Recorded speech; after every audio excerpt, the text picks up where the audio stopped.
Goodness me, I've never known the board so quiet. This is fantastic. So, welcome everybody to the to the September board meeting. Good to see everybody here. We have apologies from Paul Corrigan, and Rebecca Lloyd-Jones is away, so Naomi Patterson, our head of governance and our private office, is sitting in to keep me in order. So thank you for that, Naomi. I know everybody will realise this, but this is Ian's first meeting as Chief Executive, so welcome to you, Thank you. Ian. Does anybody have any declaration of interest they need to make at this point? Excellent. Thank you very much indeed. So you have the minutes of the July meeting. Are they a true and accurate record of everything we discussed? Thank you very much indeed. Those are approved. There are two items on the action log. The first one is completed. The second one is an ongoing action which will be here for some time, but we are progressing constantly with communication. Anything arising that isn't either on the action log or otherwise on the agenda anybody wants to raise? Perfect. In which case, Ian, it's the executive team report. Over to you. Thanks, Peter. I think in terms of the section that I'd like to talk to before I hand over to the individual directors to talk to their sections, there are really two main issues I'd like to draw people's attention to. The first was on the 18th of July. We identified a technical error within some of our data management systems, which meant that we may not have made timely safeguarding referrals to 56 local authorities relating to 121 cases. We refer to those cases as safeguarding cases, and they varied in severity from being relatively modest areas of concern through to areas of greater concern. We continue to work with local authorities to report those cases. They were all reported immediately, but we're following up with local authorities. And we will be holding an independent review of what's happened and the impact of what happened, and that will be taking place shortly, and that will be independently reviewed and will report back to the public section of this board. The second thing I'd like to draw your attention to is in section 2 of my section of the report that refers to the Responsible Officer Annual Report. Board members will be familiar with the requirement for us to ensure and provide you with assurance that doctors who work, who have a connection with CQC, have an annual revalidation process, and this describes how that process took place and gives you assurance that the doctors that are connected with CQC in a professional capacity are appropriately competent and fit to practice. So I'm going to pause at that point and hand over to Andrea for the Director of Adult Social Care. Sorry, unless someone's got any questions. Yes, unless anyone's got any questions for me. Okay. No, thank you. Sorry. Thank you very much. And I just highlighted three key things here. One, marking the Professional Care Workers Day, which CQC was happy to lend its support to raise the profile of care workers across adult social care, which, as we know from our inspections and the rating of the question, is a service caring, shows very high performance.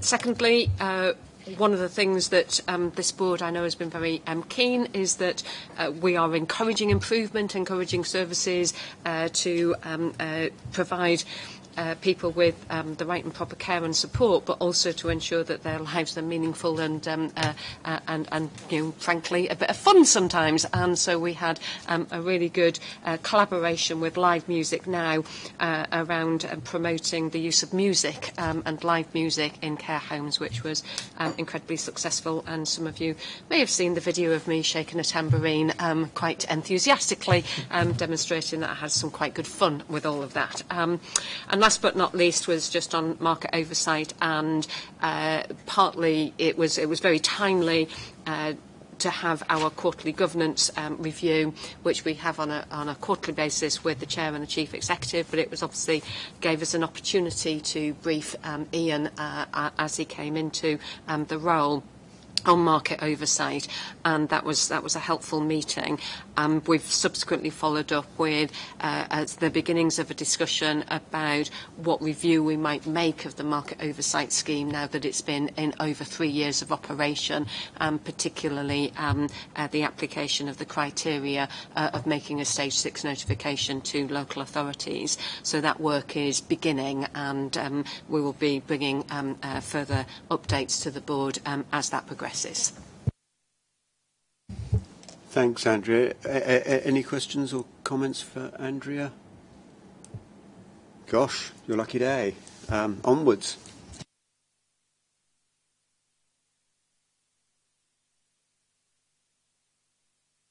Oh, sorry, yes. We published 2 very important reports last week. One on sexual safety in mental health wards, and there's a short summary of that in your report there. I think this is important really for 2 aspects. One is a new process of looking at NRLS reports and analysing them to identify risk factors and developing patterns from them. And I think it very much leads along the direction of using intelligence to drive our risk analysis. And I think it's an important initiative in that regard. But also, of course, because it's highlighted a very important area of risk that the prop's not received anywhere near enough attention in the past, and identified the risks to patients. And many of you commented on the draft of the report, and I'm sure you, like me, were struck by some of the case studies in that report about how badly patients have been affected by their experience in some mental health wards. And I think this is clearly an important area that needs to be addressed. It's not an easy area to address, and the report, of course, doesn't come up with answers. It challenges the system to find the right answers, and challenges the system to develop guidance to manage this difficult and challenging area well. And I think this is a very important part of what we do as a regulator, is not just to go out and point to individual risks, but to challenge the system about the risks that it perhaps is not addressing adequately. And this is very much one of those. So we will be following through to make sure that guidance is developed. And of course, when the guidance is there, it makes our job easier in terms of individual inspection and regulation of organisations to make sure they're following the guidance. And I think that is going to be important going forward, seeing this developed. The other report that came out the next day was a report on quality improvement in NHS trusts, acute and mental health trusts, I should say, and community trusts. And essentially in this report, we went back to hospitals and other trusts that had driven significant improvement during our inspection over the last few years, and asked them how they did it. And I think it's really an inspirational report, and it does demonstrate even services working under intense pressure, which many of them are, can drive significant improvements in quality if they approach it the right way. And the important point about this report is it doesn't say we at the CQC know the answers. It says we at the CQC have been talking to people who have demonstrated they can do it, and we want others to learn from that. Now, I'm very pleased to say that NHS providers took this report up and circulated it to chief executives across NHS trusts on our behalf when it came out, and the initial reaction I've got, both from NHS providers generally, but also from individual chief executives, is very positive. The trouble is, of course, it is the good trusts and the good chief executives that will recognise the value of this. And I think our challenge is to get this message through to every trust in the country, so they recognise the difference they can make despite the pressures they're under. So I think it's a very important report, and I think one we'll be returning to going forward. Yes? Can I comment on the sexual safety report? This is an incredibly sensitive subject and a very difficult one to get good data on. It's not new.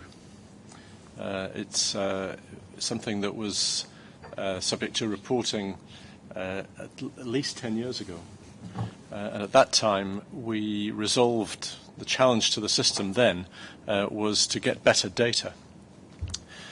And I think one of the things this report showed was it's a good report in lots of ways, but it's good in ways that are not that good, if you see what I mean.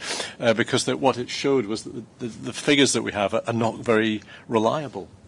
And that on this incredibly sensitive area, which is being reported as a health incident, even though some of the incidents are serious crimes, it feels as if we haven't made a huge amount of progress. And so I have got so obviously worried about the content, because these are some of these incidents, at least, are quite serious and with serious consequences for the individual. Some of them involve staff as perpetrators, at least that's the allegation, and some of them involve patients saying they weren't believed when they reported being victims of a sexual assault. So that it couldn't be more serious, really. On the other hand, the seriousness isn't matched by the quality of the data that we were able to get hold of. And I felt that in the end we were in a slightly awkward position where we had got half the story data-wise. And then what do you do with half data? Do you say, well, we can't really publish this because it's not really a proper story. It doesn't tell us what happened to people, it doesn't tell us what the outcomes were, and so on. Or do you say, well, look, now that we've got this, we've got to put it out. And in the end, that's what happened. But it does mean that we have a half story where we get to the point that we were, I think, 10 years ago, which was that we don't have good data on something that's incredibly serious. And so, Ted, when you say that we are challenging the system, I suppose I would look for some reassurance that the system knows it's being challenged on this, and might do something to follow it up. Of course, it's not in the end up to us to sort of drive the change in the system, but it is something we could inspect on. And I just wonder whether it will lead to some sort of feedback from mental health trusts on what they will now do on the issue, but also on the data, and whether it will change our inspection, just so that we are making sure that the drive on the issue isn't lost. Ted, you want to respond? I'll just come back on that. I share your concern, and I think it is true what you're saying there, Lewis, that actually this has been known about in the system for a long time, but it hasn't been given the if you like, the not publicity is the wrong word, but the airtime for people to actually take it seriously and take it forward. And I think the challenge from us, it is a challenge for the system. The system, the trusts that are managing these services need to address this problem, and we need to hold them to account for that. But equally, they need to define what good practice is. It's very difficult for us to tell them what good practice is. They need to take the risks that we've identified, that they know about and they already knew about, but perhaps we're not managing effectively. They need to take that risk and develop really good practice guidance, which we can then hold this system to account for. So I suppose your challenge to us is, are we going to follow through? Absolutely, we're going to follow through on this, but we need to do it in partnership with people providing the services. It's not something we can just impose as a regulator. So, Robert and then John. Well, I think this is a very valuable report in a much still neglected area, and it shows, in my view, the woeful lack of priority that's given to mental health and the people who suffer in that area. The question I had really was about Ted, you saying the sector needs to develop guidance and so on, and I absolutely understand and would endorse that. But presumably one of the challenges they have is that the evidence base upon what works in terms of good practice and what doesn't is a bit thin or contradictory. I don't know, because it is such a sensitive area. It's not something which has been the subject, I suspect, of a widespread public debate, or with service users and so on. And I just wondered whether there's anything in that area, without us producing the guidance, what we could do or to promote the discussion that is needed to get that guidance. Well, as part of drawing up the report, of course, we did bring providers together to actually discuss that very point.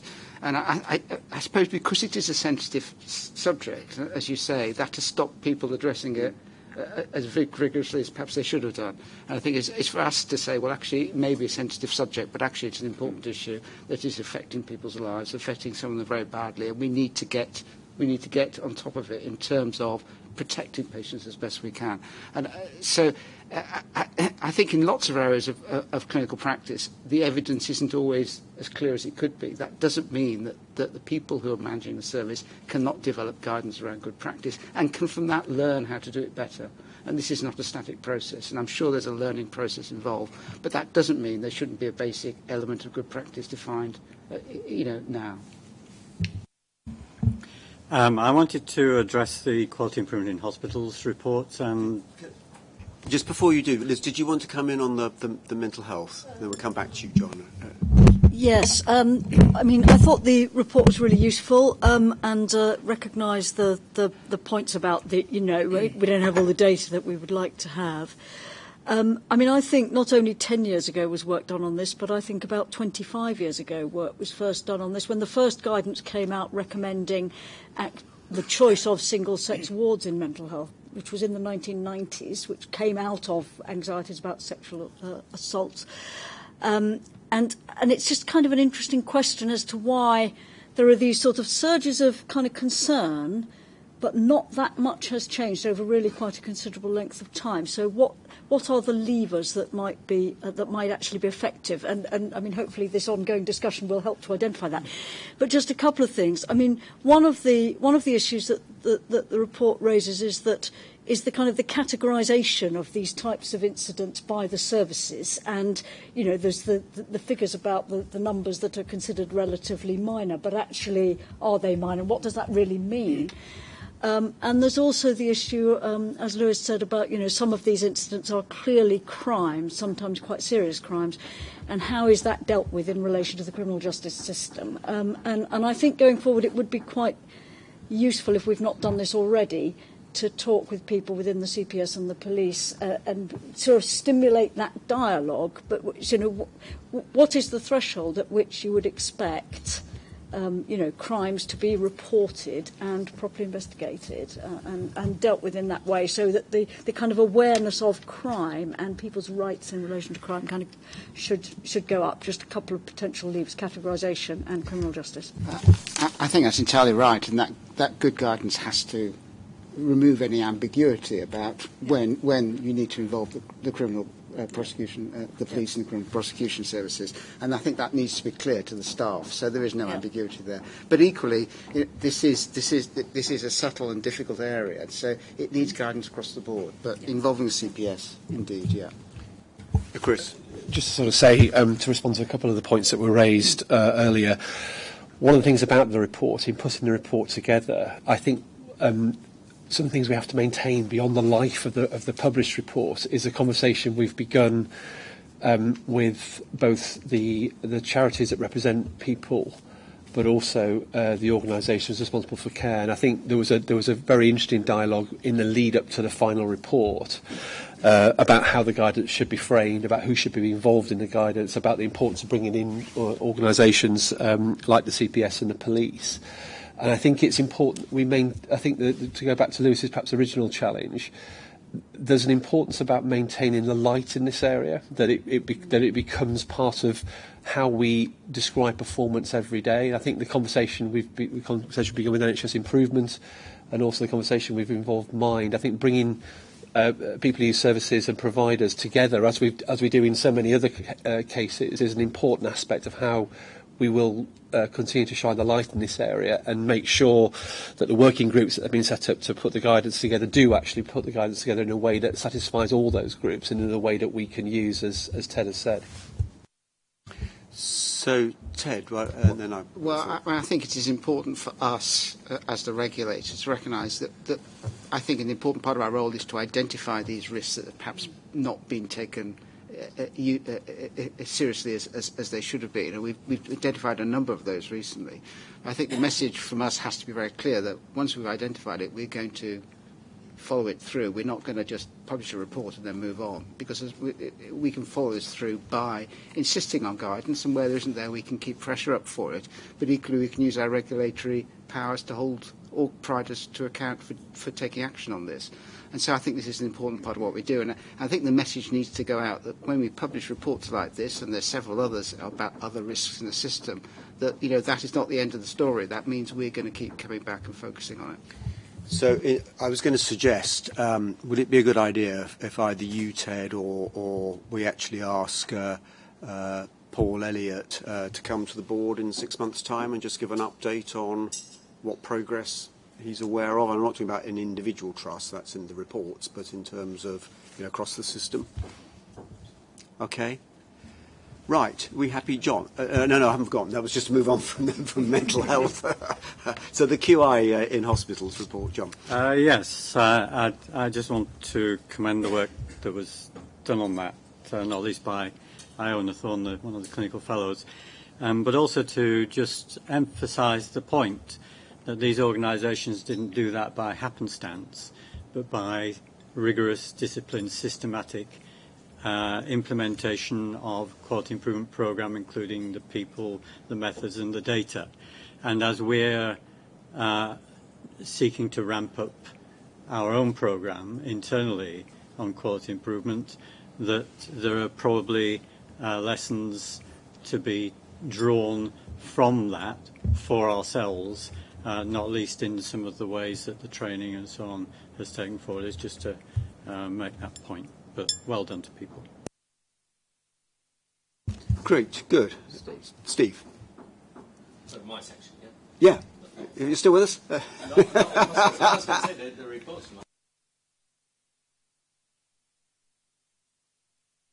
From a health point of view, you have lessons across all sectors, which are really important. In my section, there are two things I want to talk about: online consultations and prescribing, and also the renewal of the contract on local system reviews, which isn't currently on the papers, but a short update. The text is in front of you on the paper about the online work, but I just wanted to say two things.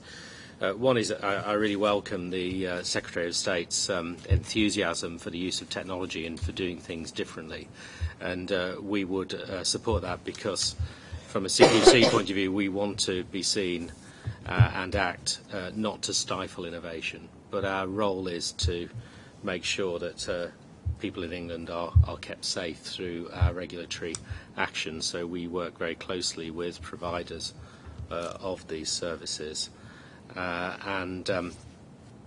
Secondly, to say that we're working very closely through a regulation board, which we lead, and with the DHSC to look at many of the concerns that were raised, not just in the Panorama programme, which preceded, or just was after the last board, and that are raised in our ongoing work. So the work is being reviewed with the DHSC through an oversight group and through our regulation board. That's the first thing. Okay. All right. And the second? The second is just briefly to report, because it's not in the public board, but that the work we've done, which I think is the most exciting piece of work we've done personally while I've been at CQC on the local system reviews, has been recommissioned with great thanks to everyone here, but particularly to Malta's team for working with us on getting the re-procurement. We're going to be looking before Christmas at 3 new areas and reviewing 3 of the local authority areas out of the 20 that we've been to over the past year. And we will report in an ongoing way to the board as that work progresses. Great, good. So we're happy to move on to the performance report? Okay. Yeah.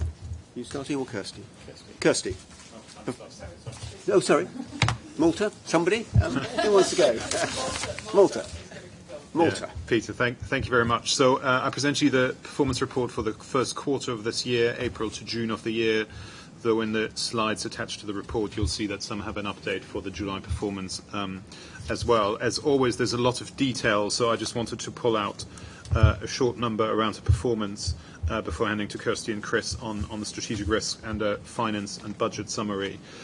In terms of the performance that is on track, I wanted to particularly commend our colleagues in the National Customer Service Centre, where our performance is currently on track, and the hard work they're putting into that, making sure that people who approach our organisation are being responded to timely and well. I also wanted to say thank you to our inspection colleagues, particularly in hospital and primary care, where a lot of hard work is going into being on track in terms of our inspection programme. Coming to the some of the key areas where we're currently not on plan but are looking to improve. I similarly want to really thank all the colleagues who are putting really hard work into our inspections in adult social care. We're under huge pressure in that area at the moment, and we now know that we will not be able to meet our target against the frequency of inspections and inspection programme for the year. However, we are confident that we are responding to risks in the sector where they occur. Andrea will be able to say a bit more about that. Secondly, in registration, we continue to do overall okay performance, but we're not meeting the target that we set ourselves, particularly in terms of the 80% of new registrations being target. To do that, the team is particularly struggling with increasing demand of registration and with increasing demand where we're being approached with potentially unregistered providers that need to be followed up. Again, Andrea can say a little bit more about that. And then finally, I wanted to mention our work on the timeliness of the publication of inspection reports. We're making good progress, particularly in primary care and in adult social care. Where in primary care we're now at 89% against a target of 90%, and in adult social care at 81%. Particular to notice that the average time we're taking on reports is it's decreasing, very important, which is a very positive sign of the overall progress that we're making on improving our processes. Our performance is still off track in the hospital sector, which is now a priority area for us. It is also a priority area for us where we're beginning to roll out quality improvement methodology, and we've got a number of improvement themes that are now being worked through with hospital colleagues, but also shared across all sectors, and Ted can say more to that later. Those are the areas I wanted to point out around performance. In terms of the strategic risks, I'm handing over to Kirsty because quite a lot of these are related to IT. So shall we take any questions on the performance and then come on to the risk? I mean, there may be nothing anybody wants to follow up on what Malta's just said, but if there is, now is the moment. Lewis? It's generally about the performance data, is it?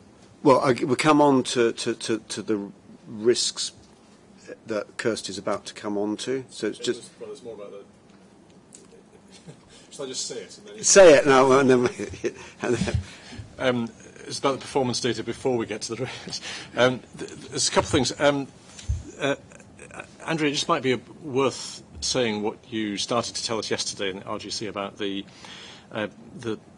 hitting or not hitting the targets for re-inspections, because there is an apparent lack of balance in the system where the re-inspection of good and outstanding locations, providers, is on target, whereas those that are scoring inadequate or requires improvement on their initial inspection are behind target. And that, to the outside world, and I have to admit to me when I first read it, doesn't sound very logical. Now, I understand from what we've talked about before why that might be the case.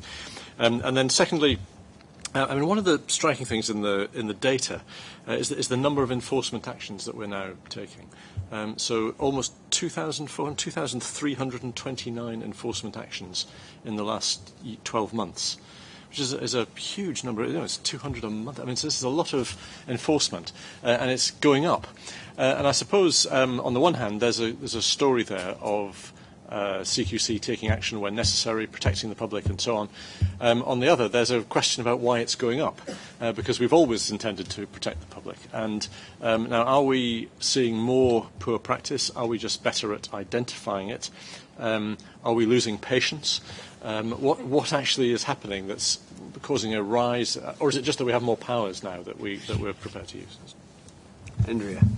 Okay, I'll try and cover those, although obviously the enforcement action is across all areas, but Debbie Westhead, the Deputy Chief Inspector for the North, also leads on enforcement for the whole of the organisation, so I'll try and pick that point up as well.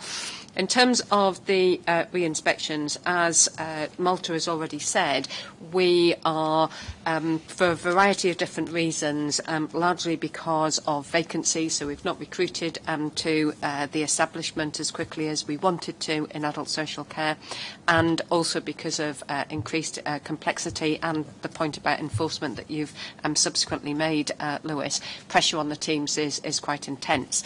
And the reason for the apparent imbalance between, we look like we're going back to the good and outstanding services. Well, why would we do that? And the reason why is because we're responding to risk. So we are having information come through to us, either from people who are using services and their families, or from staff, or that we're picking that up from other partners, HealthWatch, other partners like local authorities, the clinical commissioning groups who are going into services, or indeed observing that through the notification information that we get, that there appears to be a deterioration in the quality of some of those good services.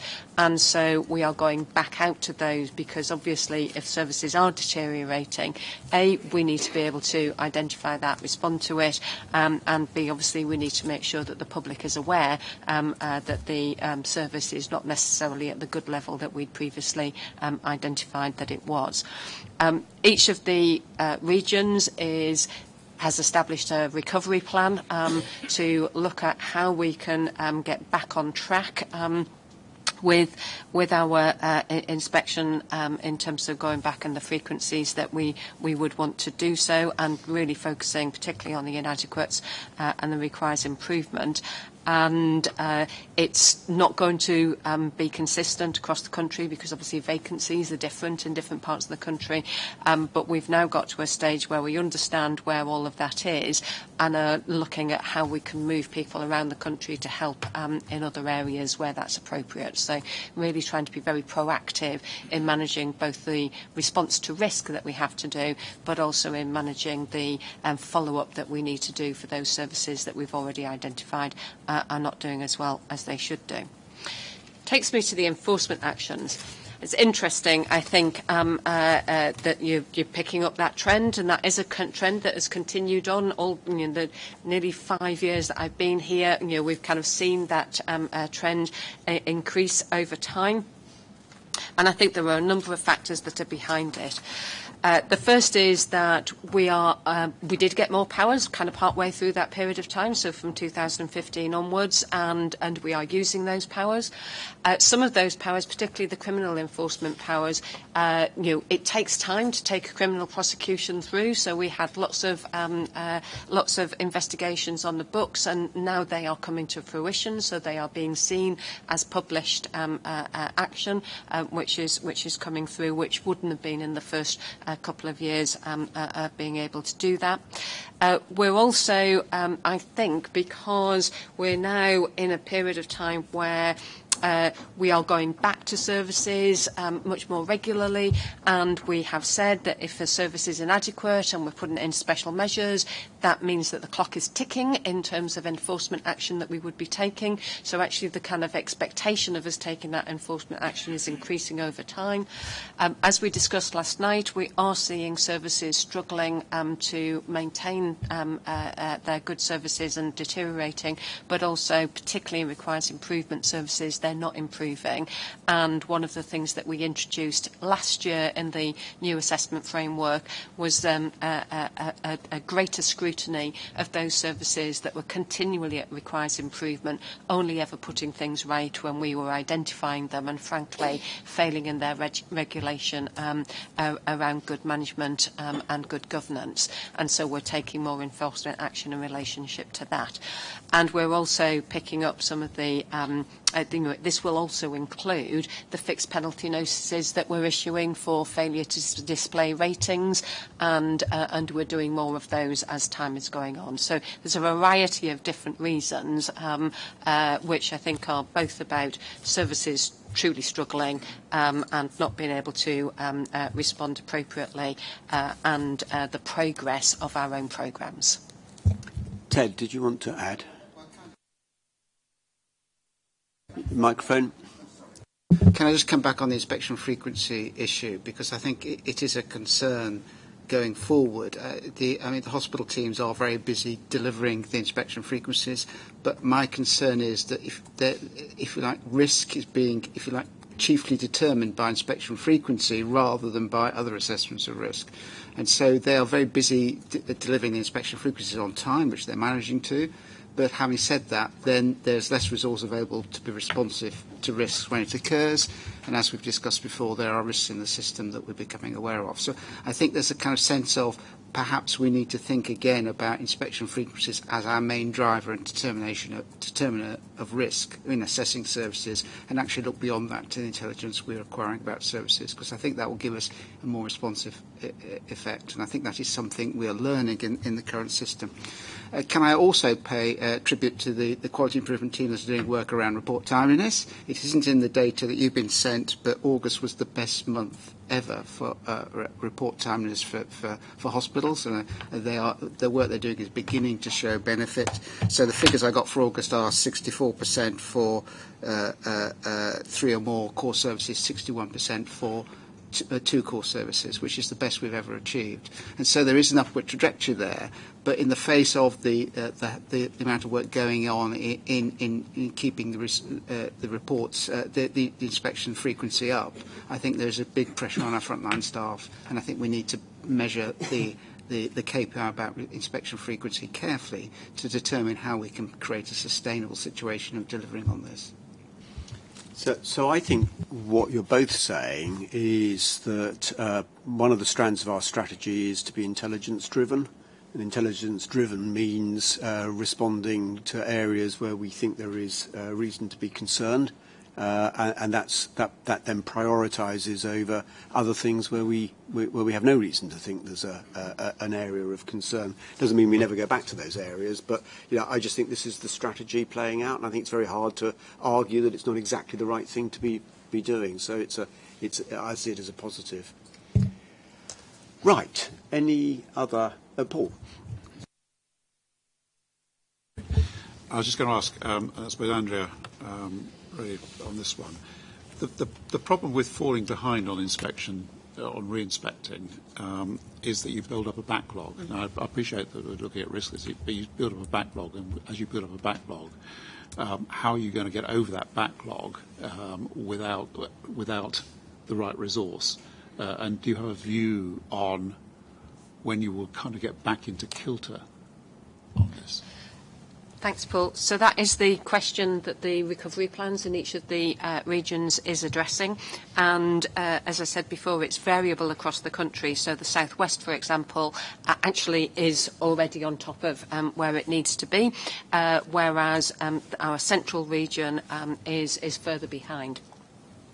So the next stage of the work that we're doing is to look at that to see, rather than us kind of, creating, as you quite rightly suggest, a sort of unmanageable backlog in some parts of the country, whereas other parts of the country might be progressing reasonably. Is there some way that we can balance that out? We're also looking at issues around how do we use our bank staff to support inspections where we need a second inspector. So we're not going to be using bank staff to lead on inspections, but to support those large, because some of the care homes that we are looking at are bigger than some of the community hospitals that Ted's team look at. So there are times when we have quite significant teams going out. So how can we utilise other resources in as flexible a way as possible? And looking to there will be parts of the country that will be on top of it by the end of this year, but I'm still worried about Central. So we do need to continue to do that work. John. Tell me if this isn't the appropriate one. I just wanted to comment on what Ted had just said about the progress in timeliness, which is good. As you know, I asked for the process map at the last board meeting, and that illustrates both the challenge you have, but also the tremendous opportunities for improvement. And I'm cautious about the numbers you've just quoted, not because they're not in the right direction, but because there isn't yet a data mechanism installed for determining whether they are part of the natural inherent variation of the current system, as opposed to a shift change of a new system. And as part of the inquiries and ongoing dialogue, I've identified there are about 12 or 15 inspectors who consistently deliver the KPI. Have we seen what they do differently? Have we actually tracked their process? That I make the point that having a centralised QI team is not going to deliver this. And, you know, the point is, I appreciate the reassurance, and I will take the numbers, but I'm not yet wholly reassured. Neither should you be, John. I mean, it is early stages yet. We're making progress. We are learning from those inspectors who, if you like, can deliver on time reliably. But there are lots of factors involved. It's not just those individuals. But having said that, we are learning from the best.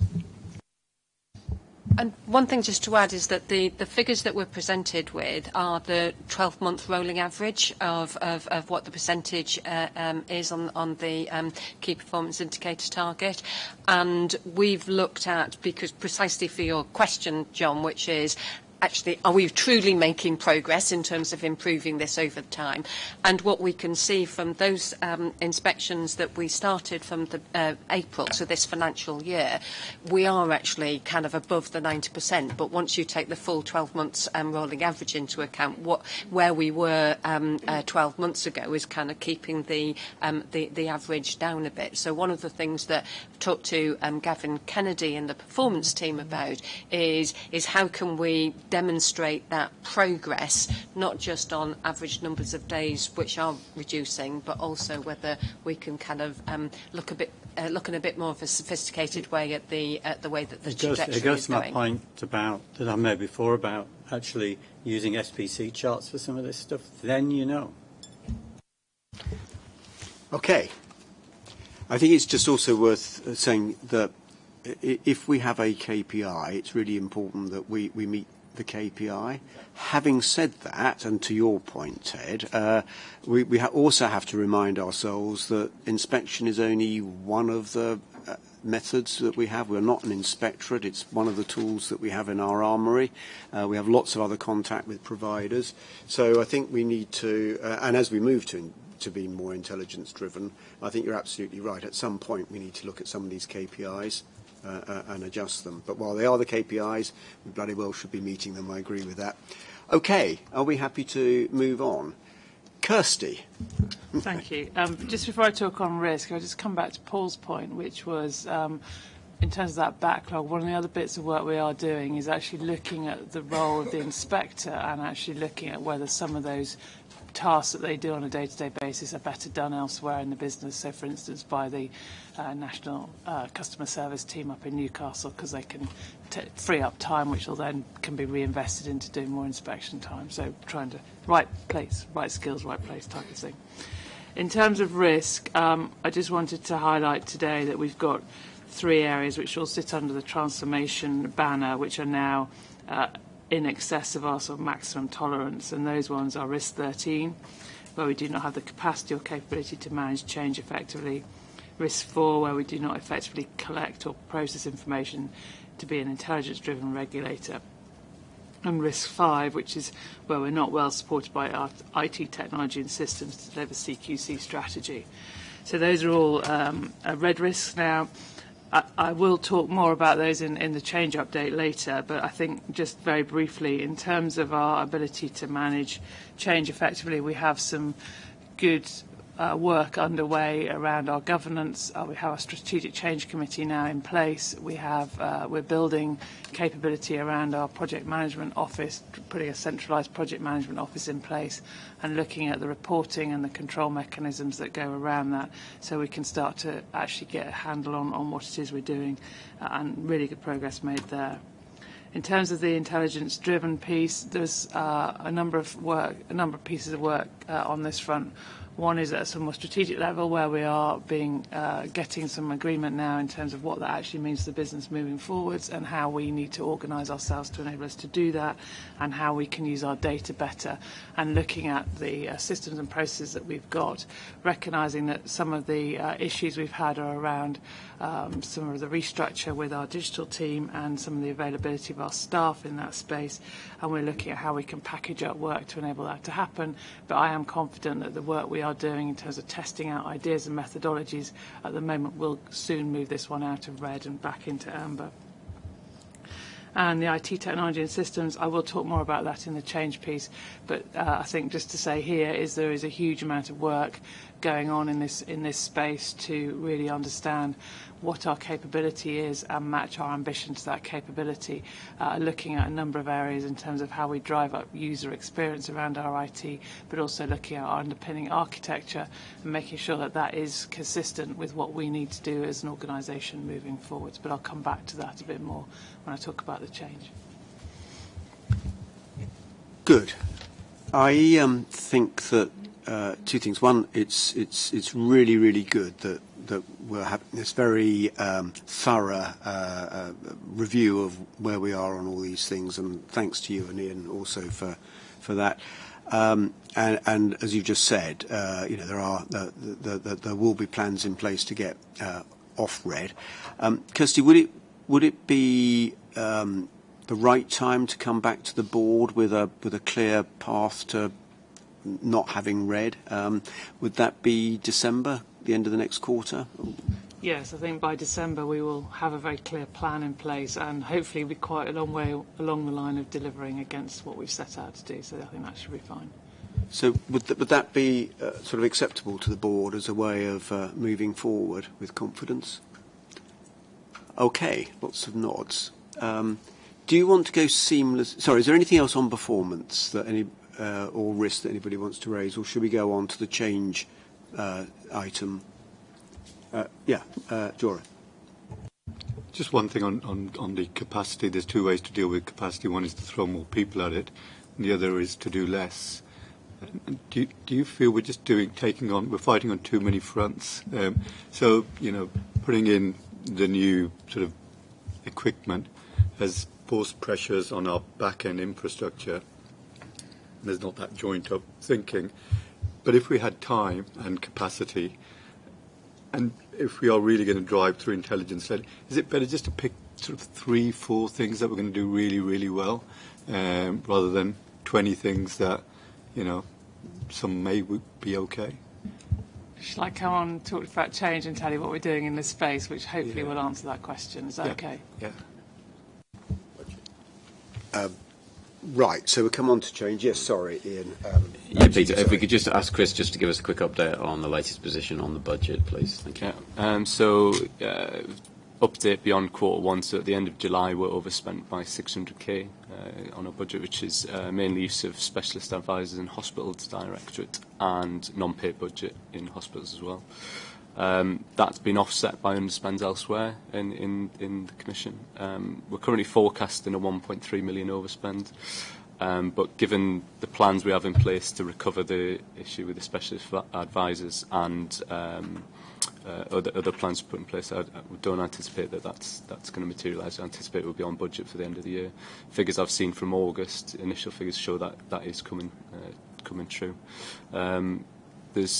We've got a 30 million capital budget for the year. We've spent 3.4 million to date, which brings on to the change point next. So we're monitoring how much of that allocation we'll actually use this year. Currently, we're planning to use the full allocation, but it does bring on to the work around the change and what exactly we'll spend this year. Thank you. Thanks, Chris. Any comments? We'll also test your muscularity as finance director to get us back on budget by the end of the year. Excellent. Good. All right. Kirsty. Okay, so thank you. I'm going to talk to the change portfolio report, which is in your pack of data. I'm not going to go through everything in detail, but what I will do is just pick out a couple of some salient points that I want to talk about. So the first thing I want to say is we've been doing quite a lot of work to look at our portfolio and to reprioritise that portfolio so that we can match our ambition to our resources available. So we are, in response to your point, Jura, we have taken all our work and we're looking at it, and we are really having a really good look at what we have the capability to deliver, and reprioritising our planning in accordance with that.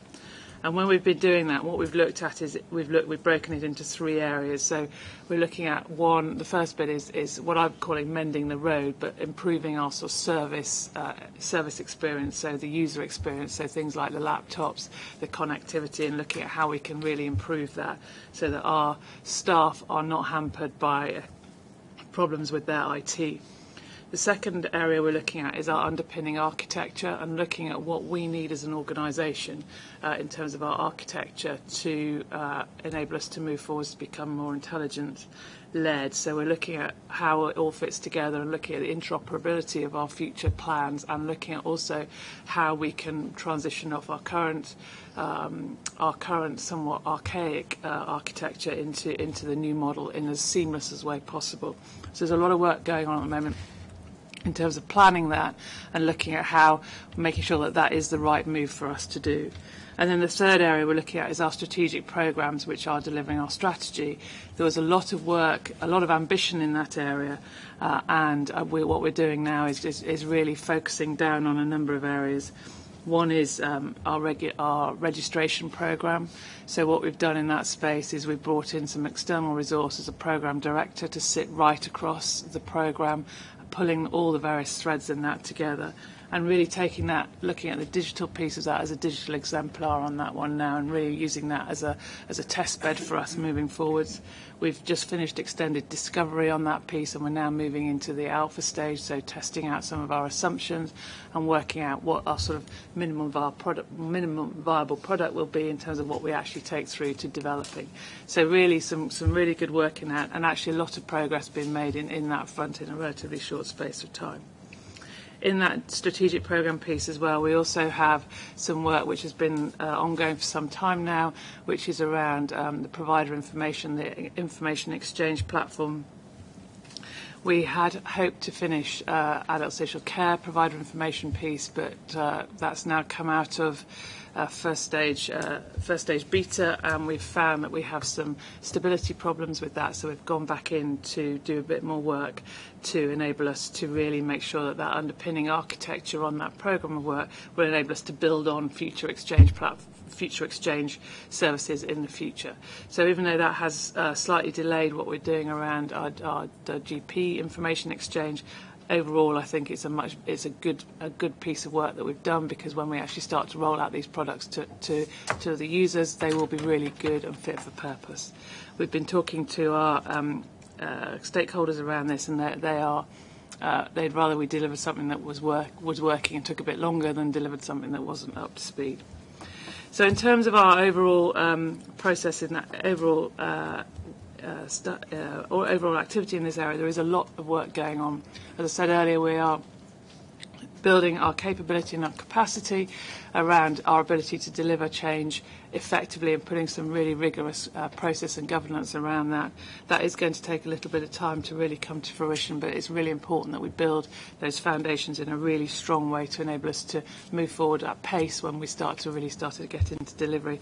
And I'm very confident that we will be able to do that before too much longer. So just to come on to some just notable successes, which is always good to focus on. Our laptop rollout, that will be complete by September. We will have moved everyone onto newer upgrades, either these Surface Pros or more powerful, lighter weight laptops.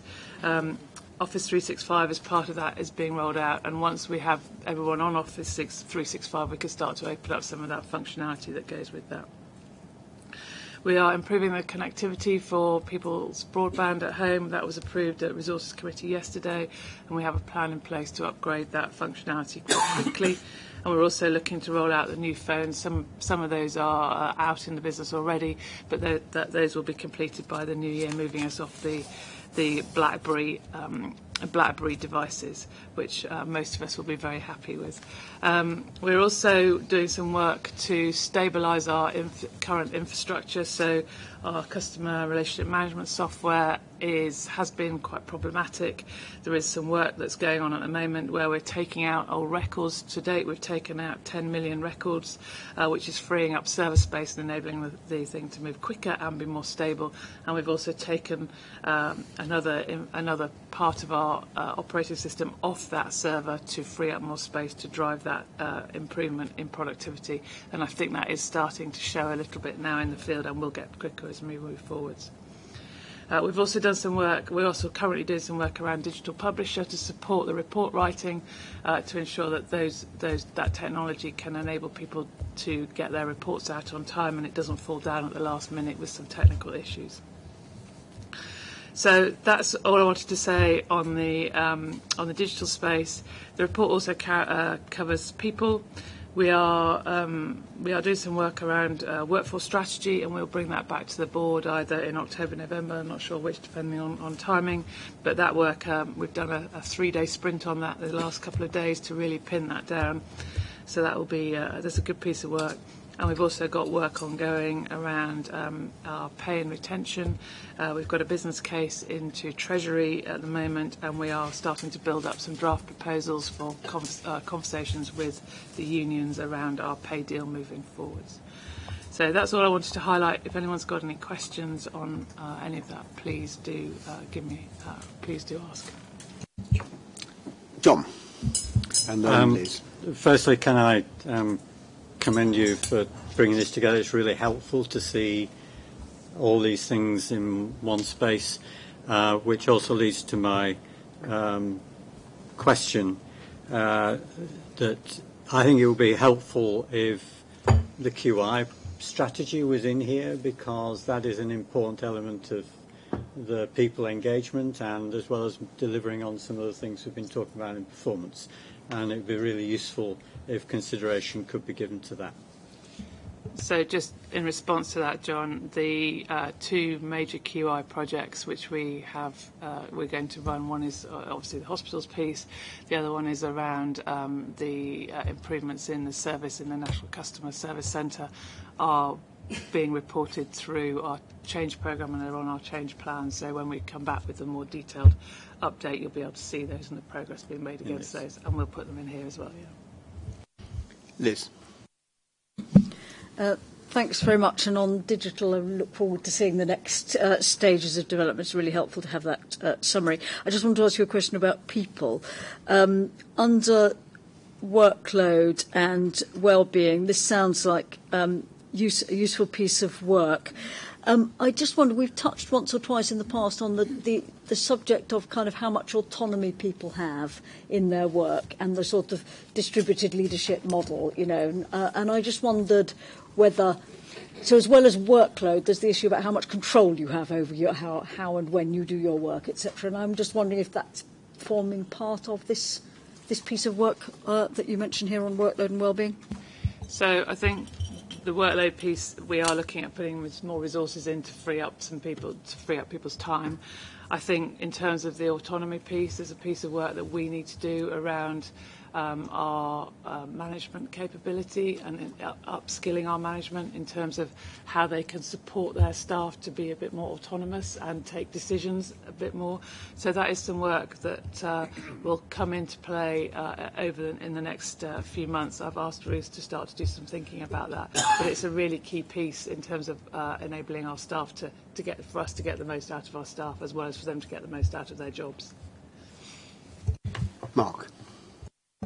Thank you, Chairman. Kirsty, thanks for the people update and particularly the workforce strategy. I just would like to get some assurance that the strategy will be looking at, how we manage a field workforce, a dispersed workforce, that learnings from our local systems reviews and how we've managed people element of that will be taken in. But finally, I would hope that the 3-day workshop that you're going to conduct would an outcome would be some clearer and more focused people KPIs that we as a board could look at in the performance section. So I know you've had conversations with Ruth about KPIs, and I know she is looking at that. In terms of our workforce strategy and how we manage and motivate our staff out in the field, that is certainly something that we're looking at. We want to look at both driving up productivity as well as making sure that our staff feel supported and able to do the job to the best of their ability, and that's part of what we're looking at too. Dora. Yeah, thanks, Kirsty. I just wondered if it's also, it probably is in here, but maybe not called out, if it's worth looking at the wider organisational model, where it's sort of siloed correctly based on, hospitals, PMS and social care, and then we have silos of cross-finance and technology and intelligence and HR. But this change programme is really going to be bringing folks from those silos together, setting them clear objectives and holding them accountable with autonomy, but holding them accountable. I just wondered if our organisational model is set up for the ambition that we have here. So I think with the work around system reviews, and there's a push that's driving us into the sort of strategic push is driving us into a different model. However, before we get into looking at operational model changes and things like that, I don't think we need to do some of this real basic underpinning stuff to get us into a position that if we do want to start to look at organisational change, we have both the capability and the capacity to manage that properly, and our systems are properly set up so that we can make best use of that. So I think I'll let Ian answer that, the more detailed question, but we are not in a position at the moment to be able to really do that. I think looking at operational model over the course of time is probably something I will get into, but I think I'd echo Kirsty's remarks. I think there are still a number of things that we need to sort out, particularly around technology and processes, and we've talked about a number of those things over the course of time. So I guess in simplistic terms, I think there's some hygiene factors we need to fix before we can get into that sensibly. I'm anxious about embarking on a large organisational change and reorganisation programme on top of slightly shifting sands. So I think we'll get there eventually, but not right now. Would be the simplistic answer to that question. Robert.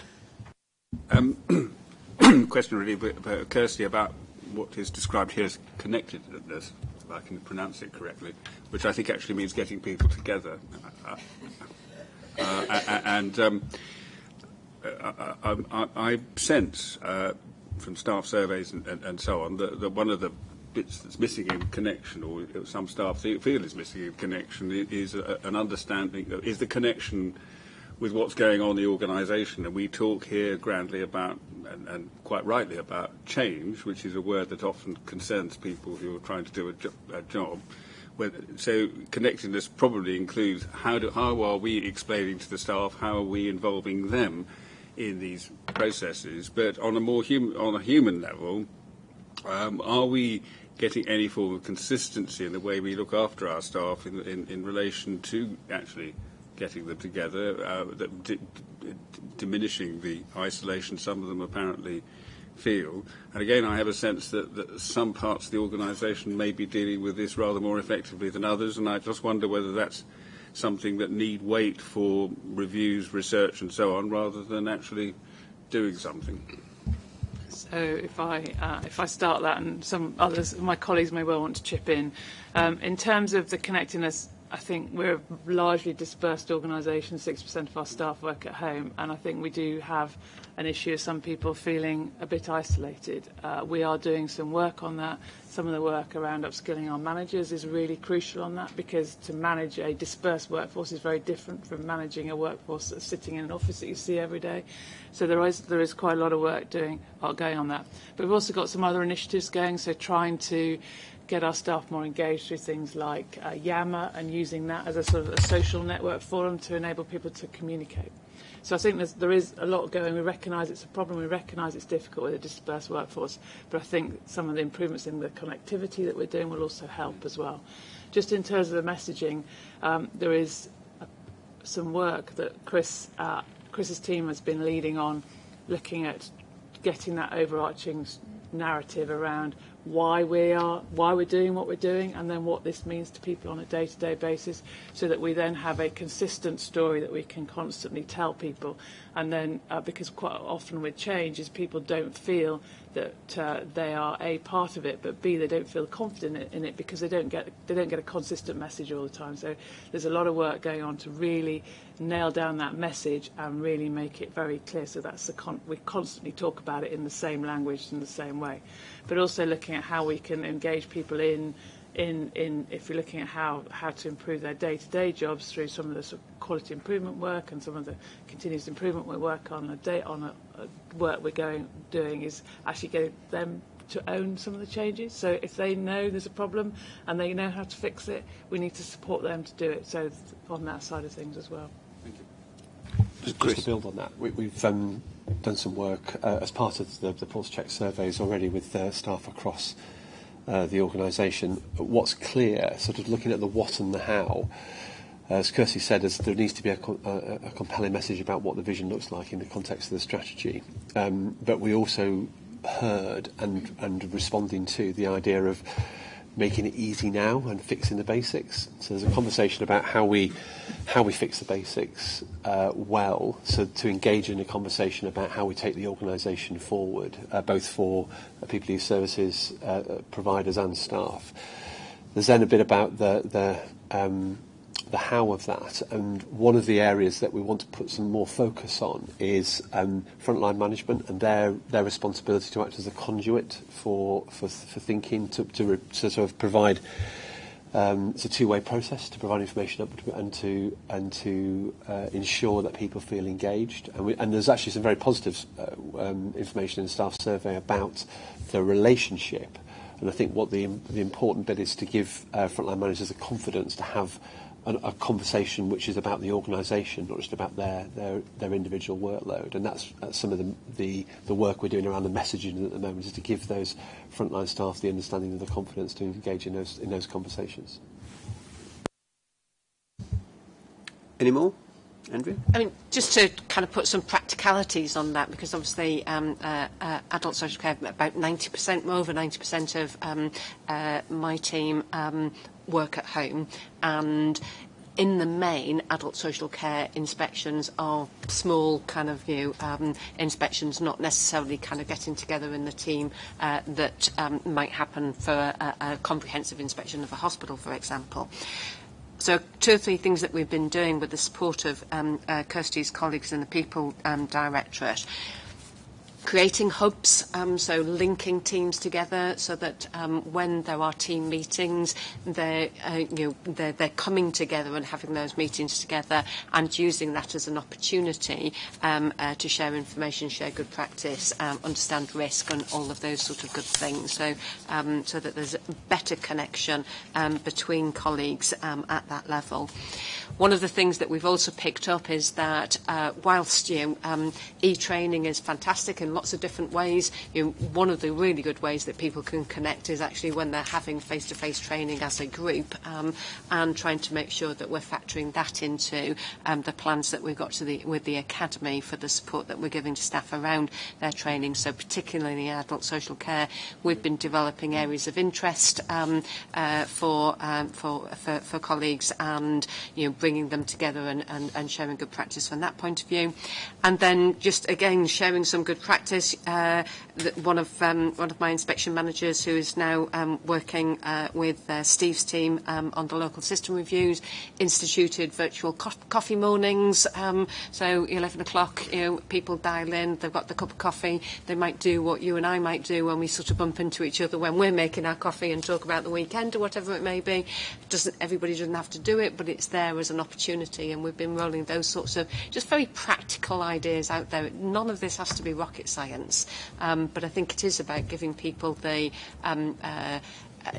permission, if you like, that this is something that they need to pay attention to and support their teams in doing. Great. Anything else on the change programme anybody wants to raise? So, Kirsty, thanks to you for all the work that's going on here. Can you pass thanks on to the people in your team, because obviously there's a lot of work going on, and I think it's really, really exciting. And then finally, thank you for my Service Pro, which I am enjoying using. So there is some evidence that something's changing. It's really good. Excellent. Right. We move on to HealthWatch. We start with some sad news. We then move to some good news, and then we move to the report. So the sad news, Jane, is that this is your last board meeting, because your term as chair of HealthWatch England comes to the end at the end of this month. So, very sad, but thank you hugely. Thank you hugely for the contribution you've made to the board, as well as to HealthWatch England. The good news is that the Secretary of State has appointed Sir Robert Francis as Jane's successor as chair of HealthWatch England, and I think it's a fabulous appointment, and Robert, many congratulations, I think, from all of us on that. It's the Secretary of State you need to thank. So with that, Jane, and welcome to Imelda. Jane, over to you. Thank you very much indeed. And I have to say, I genuinely have always thought that the next chair of HealthWatch England should be someone, a name, and to get the name is absolutely fantastic. So I am genuinely very, very pleased and happy. I also think it is a sign, I think, that the government is genuinely interested in hearing what people have to say about health and social care. So I think we can take this as you will take the game up to the next level. And our report today essentially tells you what the challenges are. And I'm going to let Imelda go into it in more detail. But essentially, they remain as ever. It's about the funding for local health watch, and it's also. I was really pleased to see our intelligence report. It's there's a whole raft of information in there, and a sort of sense of really people coming to us with lots of information and stuff we can do about it. So, good luck. But the story's not about me. So let me pass over to Imelda. Thank you very much. And can I also extend my thanks to Jane? She's been a great support to me for the 18 months or so I've been in post, but we've got lots of time for that. Yes. You have a short paper in front of you from us on the work that we've been doing over the last quarter. It's real headline stuff, and it's very much a sort of rear view gaze at what's going on. We have our annual conference on the 2nd and 3rd, and a number of you, I know Andrea will be there, and we're really looking forward to it. It's a really great programme of activities for the 2 days, and we've got a really high sign-up rate, and the nominations for awards has been higher than ever, and I think the quality is really good. So there's quite a lot of exciting stuff that's going on there. If I just take you then to some information around HealthWatch funding, which I've brought to people's attention at different times. But I think we need to be aware of the impact of the reductions in local government funding and that is having on local HealthWatch and their ability to work. At this point, we were reporting a 10% decrease in funding for this current financial year. That was the prediction. At the moment, actually, we've asked for data returns, and it looks like it's reducing to around 5%. And we're doing our analysis. We've done a lot of work with local authorities to try and move the dial in a more positive direction. So hopefully we are having some impact on that. The other thing I wanted to really talk to you about was really looking forward in the work that we're doing. We're very engaged in the work on the NHS 10-year plan, and we sit on two of the work streams, the one on clinical priorities and one on engagement.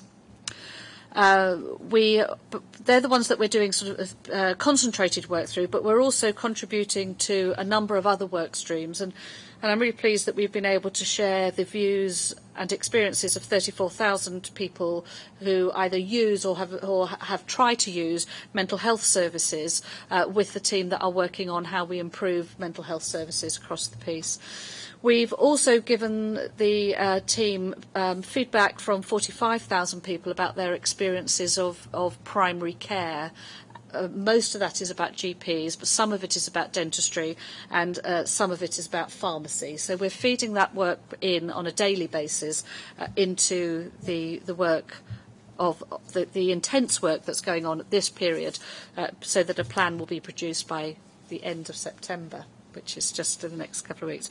We've also are feeding in. I think what local HealthWatch are particularly good at is getting into communities that others find it very hard to get to know and understand.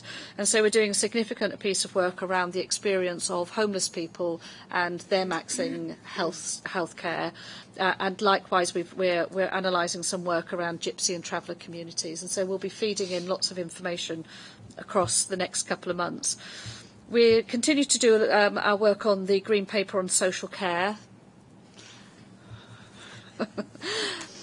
And we will continue to do our work on the Green Paper on social care. We've carried out a number of deliberative events. We've carried out research. We've done polling with the public, and we published some of that findings on Monday on the social care, which got some pick-up in the national papers.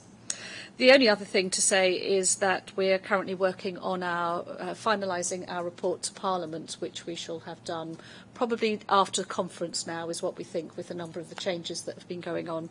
So I'm very happy to answer any questions. As always, Imelda, it always amazes me how much is going on in the HealthWatch network, so it's fantastic. Thank you. Questions or comments for Imelda or Jane? Or are we all saving up for Robert next time?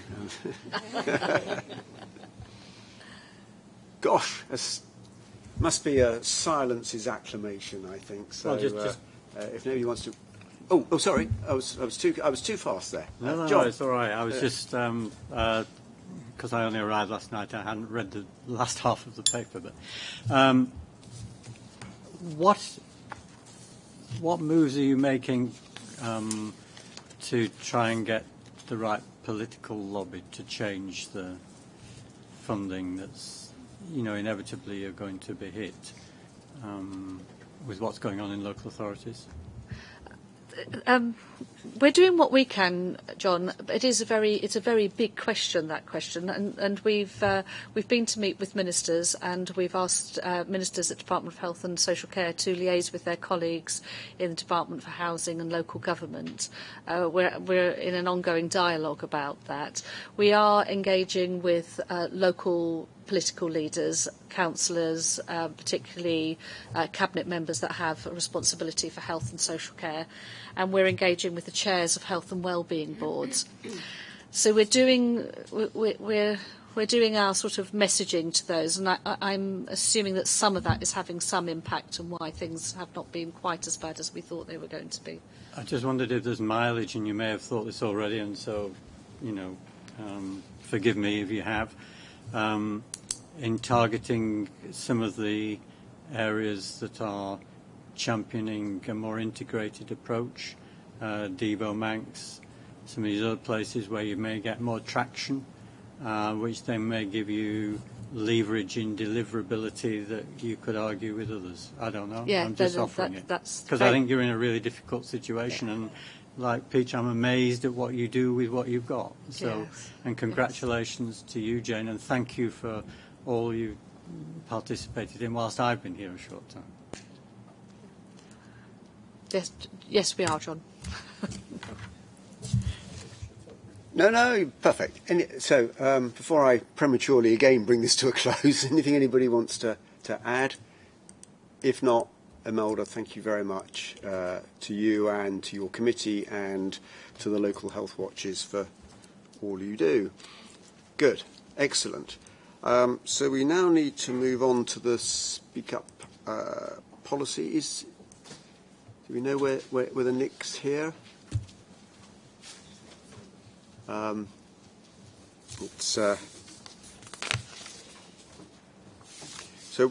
what we might do while we're waiting, we might just take the agenda out of order because we are running a bit ahead of ourselves, and we could do with Nick Kurzweil here.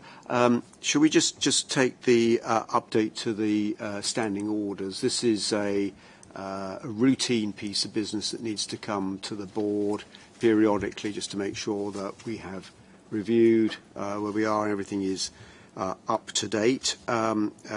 Very modest changes from the past, but it's a good thing to review.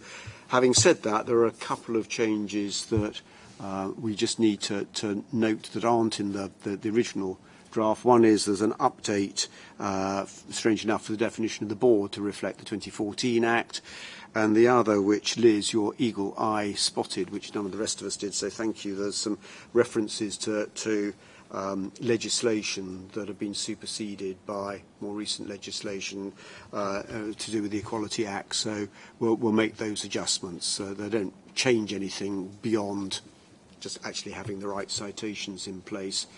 So with those couple of minor updates for legislative change, is there anything anybody wanted to ask or add, or are we happy to approve it? Lots of nods, so I'll take nods as we approve the updated board standing orders and code of conduct with those couple of small amendments. Nick, perfect timing. Welcome. No, we're early, but I was beginning to run out of other items I could have taken waiting for you. So you need your microphone on when you're speaking, Nick. So Nick, we've seen. We've had a discussion around the broad content of this. We've discussed what was effectively a draft, but this is the formal report. So I don't know whether you want to add anything by way of introduction. Thank you, Peter. I'm sure the board may remember seeing the draft policy as part of the Freedom to Speak Up's Guardian's annual report earlier in the year. And at the time, the board was very positive. So we're bringing you this paper really for final sign-off. There is not a great deal that has changed since you've seen it before. I think the appendices have been fleshed out.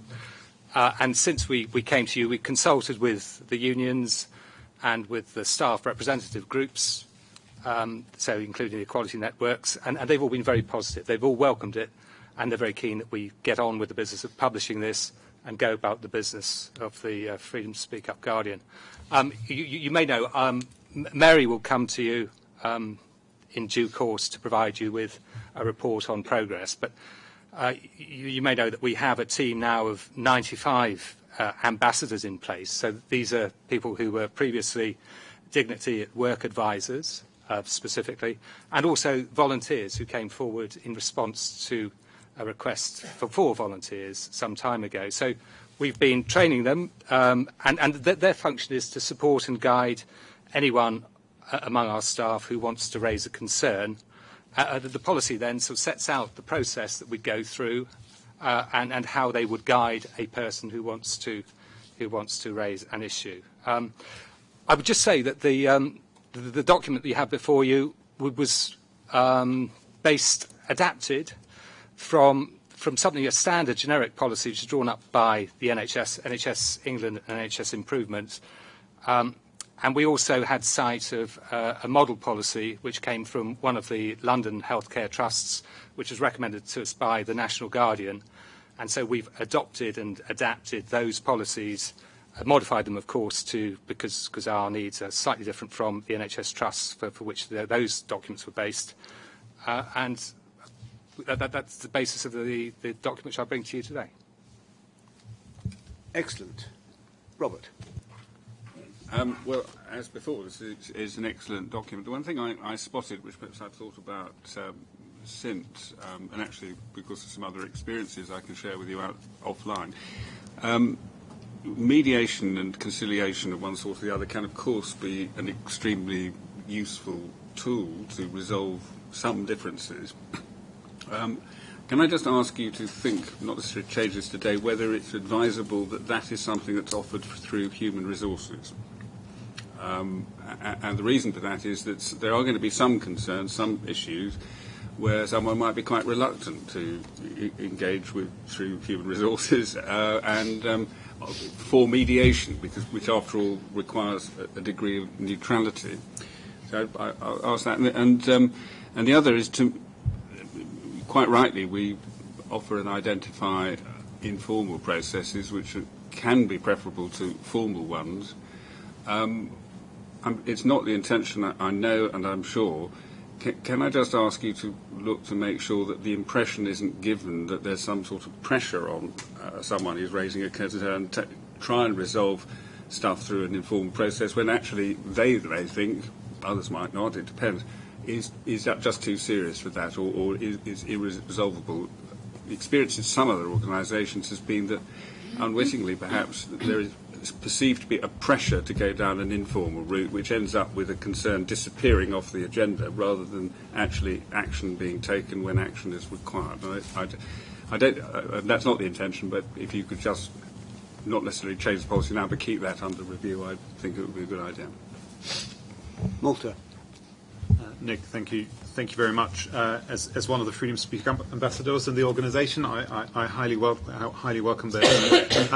The point I wanted to make is that it's great to have the policy in place. We also know from our staff that often by the time they have to look for a policy, it's, you know, they're in a space where they move into a formal process and it can be difficult. So what I'd really encourage us to do is, on the one hand, to make sure that our speaking up agreement and culture is something we include into our corporate inductions for all staff, that they're aware of that. And secondly, that in the way we put this policy on our intranet, make it available to staff, that we include some easy guides how to look at this, so that staff don't have to trail through 30 pages to really understand what's going on, but have some easy descriptions of the issues, and then they can always look at the detail if they need to as part of that.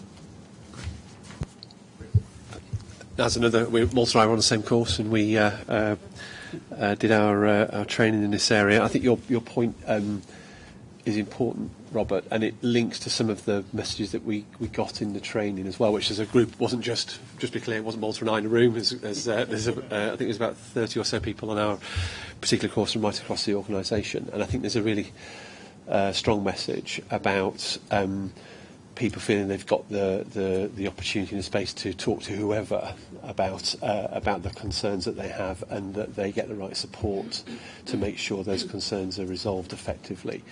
And I think that was very clear from the work we did in the training, very clear from the work we've had since then. And to your point, Maud, I think you're right. I think the Appendix B flowchart is a good way into what's the easier way to do this? How do I make it work for me? I think that and the conversations that, as ambassadors, we will have with other colleagues in the organisation will be important. But an easy way into that, and I think they said the Appendix B is a good way into that. Is probably a good start point. Thanks, Chris. Any other? Oh, sorry, Ted. When we've discussed whistleblowing in our performance reports, I've often made the point that we don't do enough to celebrate how big a contribution staff, patients, general members of the public raising concerns with us is to our success as a regulator. To some extent, it's not something, because we can't give publicity to the individual, we can't give publicity to the whole process. And I suppose the question for us internally is, what can we do to celebrate the success of this in making us a better organisation? In a way that it seems to be a valuable, not a difficult area to deal with, but actually a valuable contribution to the success of the organisation. And I'm not sure, it just feels a bit, just looking at these policies, it feels a bit so it's kind of compartmentalising people raising concerns into a pigeonhole, rather than saying actually people raising concerns is part of a healthy, successful organisation. So it's just a challenge about positioning of this as much as the detail of the policy. Thank you. Ian, and then... Thanks, Peter.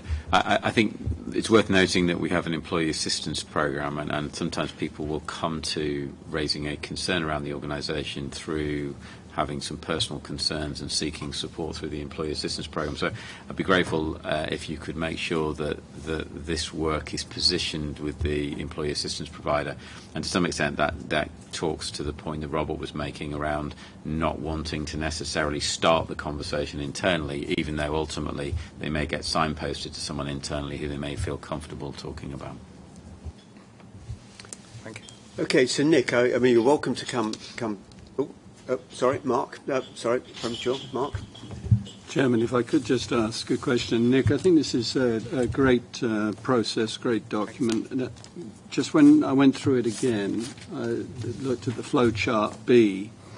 And is there a mechanism whereby the Freedom to Speak Up ambassador reconnects with the manager of the person who had the concern at the end? it looks like, if you look at the bottom of the flow chart, the staff member follows steps to resolve issue, but the manager doesn't necessarily know what those steps are. Peter, it's a very good point, of course, an omission from the flowchart. I'm sure it's right that everybody who's been involved is kept informed as the process goes through, so I'm sure we would pick that one up. Thank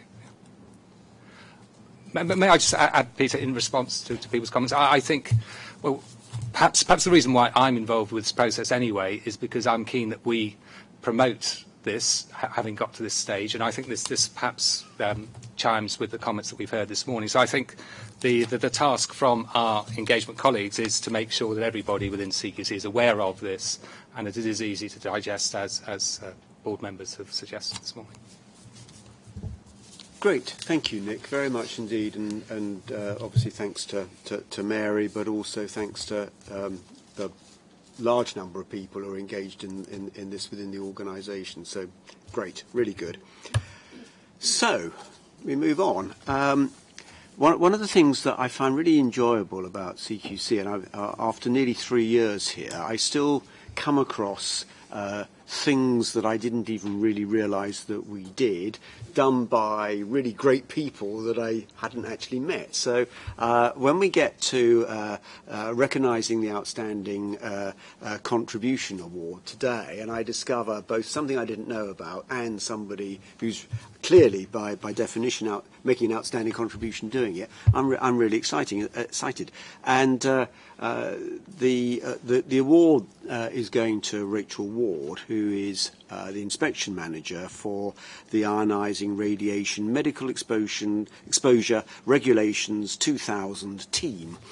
And I hadn't really focused on this team, I have to admit, until now, although I was fairly aware of some of the work that it was, that somebody obviously was doing behind this. But Rachel, you're receiving the award for the work that you've done supporting the team through a period of great change. You stepped up into the role of inspection manager when there were some real challenges in the service, and you solved or sorted out a lot of the issues that were there, so the service is now really firing on all cylinders. And for those that don't know, like me, who weren't fully aware of all of this, I just tell you that you've got the team consists of 5 inspectors who hold warrants to inspect and serve enforcement action. That again under the 2017 regulations. The ionising radiation medical exposure regulations that are derived from the Health and Safety at Work Act. So now you know. But there's also a technical support officer, and the team provides the expert knowledge to CQC, which obviously we need as an organisation around radiology services. So it's a really important part of the organisation, and I apologise to the team that I wasn't fully aware of them until now, but now I and the whole world are, which is fantastic. So, Rachel, very many congratulations. Do we have a certificate? So, can I come and give you this?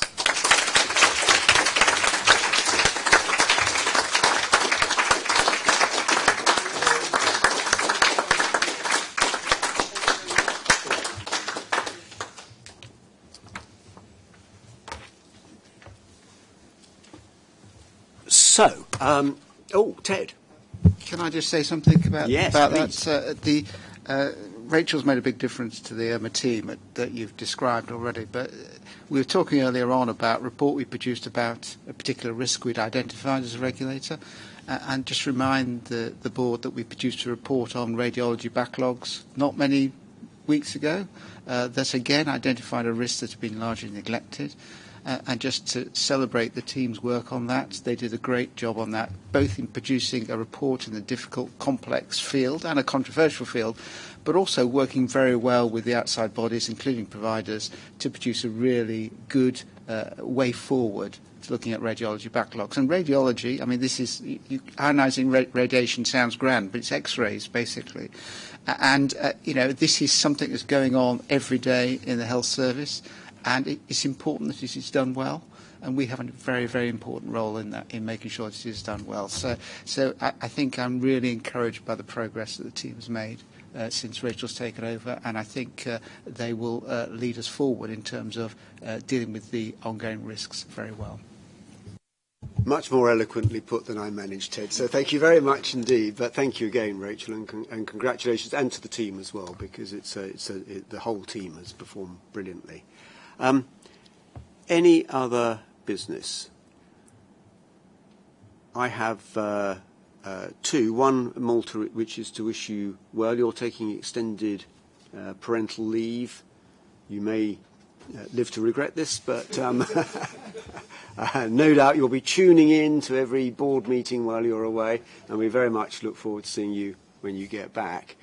And the other, I just again, Jane, wanted to thank you for your contribution to the board, and miraculously, with a bit of luck, a bit of luck. Thank you very much. There we are. Very small on behalf of the board, Jane, for.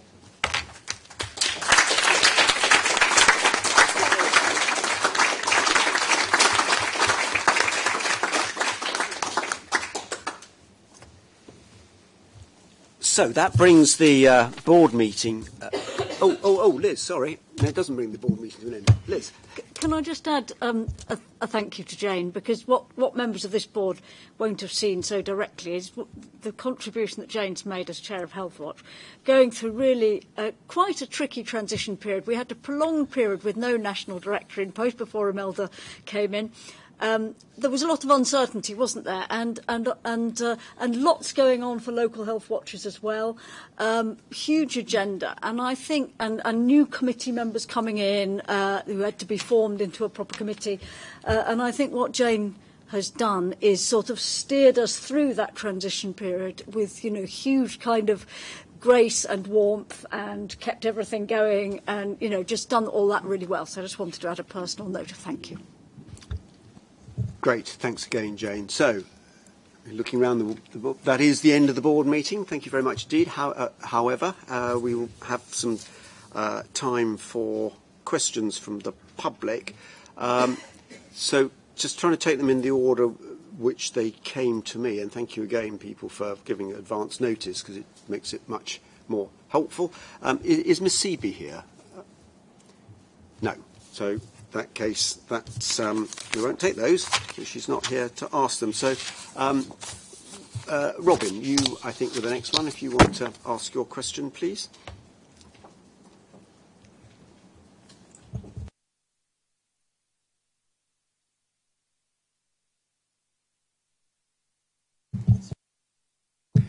Thank you, Chairman. Robin Pike, HealthWatch Hertfordshire, patient representative. My question is about patient access, which is a website or app whereby patients can book GP appointments, can order repeat prescriptions remotely. This saves a lot of time with phone calls to GP surgeries. Patient access was changed, I think, around June this year. And the new version of patient access has caused a good deal of chaos. In my GP surgery, they were inundated with phone calls from patients who could not navigate the new version of patient access, who had been perfectly confident with the previous version, but could not navigate the updated version.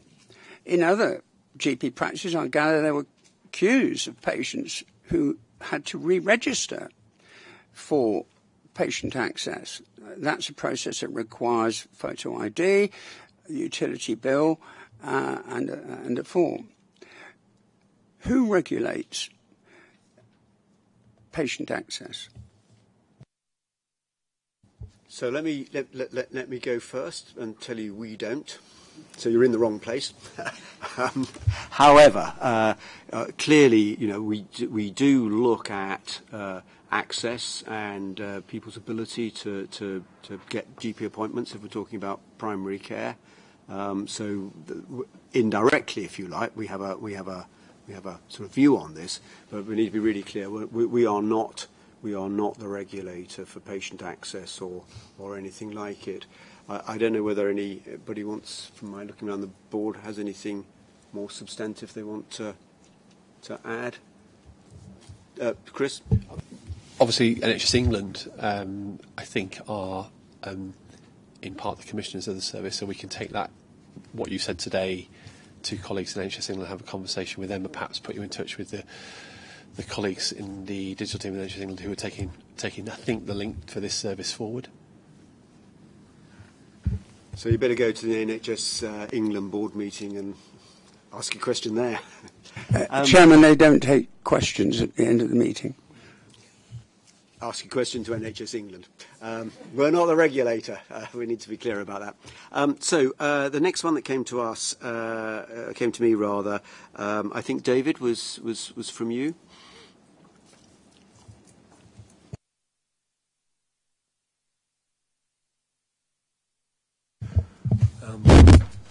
I'm David Hogarth. I'm the coordinator of a small charity in North London, which befriends older people, and because of that, we have a lot to do with social care. They often go into hospital as well. They tell us about their doctors, and quite a lot of them have mental health problems as well. I wanted to talk about what we were talking about at the July meeting, which is the new technology resource, and I'm grateful, particularly to Chris Day, for letting me see various iterations of this resource, one in August and the most recent one as well. I would like to pay tribute to the amount of hard work that various people have been putting into this, and to provide that as a context for the points I'm going to bring up, which are three suggestions. One is that the new resource does not have, it has a page of potential benefits for providers of care, but none for the care users or their families. And considering that this report is replacing two separate pieces of guidance, one which was for carers, for users of care, that seems to be wrong and a bit unbalanced. And the second thing is a point which the Chair himself brought up when we discussed this, when we saw the contents page in July, which is the sheer weight of legal advice in it, which I think, taken all together, gives you the impression that technology would be a thing which would be a very good thing to steer clear of. Much better stay where we are, no change there. And I would hope that in the end that this, I mean, obviously there's got to be some reference to this, but this is supposed to be, surely the whole purpose of having this resource is to make providers more interested in technology and have more of it. And I think this tends to discourage them. And the third is the thing which is really nearest to my heart, that although many, many kinds of technological innovations are mentioned, one thing they don't mention is the wonderful opportunities offered by technology to put distant relatives in touch with their residents who are receiving care in care homes, or indeed people getting home care in their own homes. I mean, this is the great sadness of this way history has gone, is that people no longer live near each other, but technology can help to do this. And there are systems, and I think there ought to be in this report a definite section which would talk about communication between bringing families and relatives and friends as well together. So those are really the points which I would hope to see in the final version of it. There's a very great risk, David, of you and I being in violent agreement here. So, but Chris, can you just pick up this? Well, to return the compliment, I just want to thank David for his continued interest in this area. What we're trying to do, one of the things about writing guidance for either the public or providers is there's a great danger that nobody reads it because it goes beyond 3 or 4 pages and people just lose interest. So one of the things we're trying to do with the work here is to break it into a series of what would be interesting and targeted content at both the public and providers. And I'd like to offer David the opportunity to be part of the small working group that we'll put into to support that work. The idea of providing content that's both tailored to public alongside the information which comes to providers. And I think your point about technology as an important enabler, and we should be clear that is our view, and how it enables people to live well in different circumstances and to have access to friends and relations. So we will do that, and we will split the guidance into those areas and make it both more easily searchable for providers if they're looking for a particular area, and also more digestible to members of the public. So if you're happy to, David, I'm happy to welcome you to that group. Well, thank you very much. I think that outlines a very bright future. Right, so those are the only questions I was notified of, so thank you all very much indeed. And that is the end of this, and we board are due to start again, shall we say at 1:30, have 3/4 of an hour? Decent break? Excellent.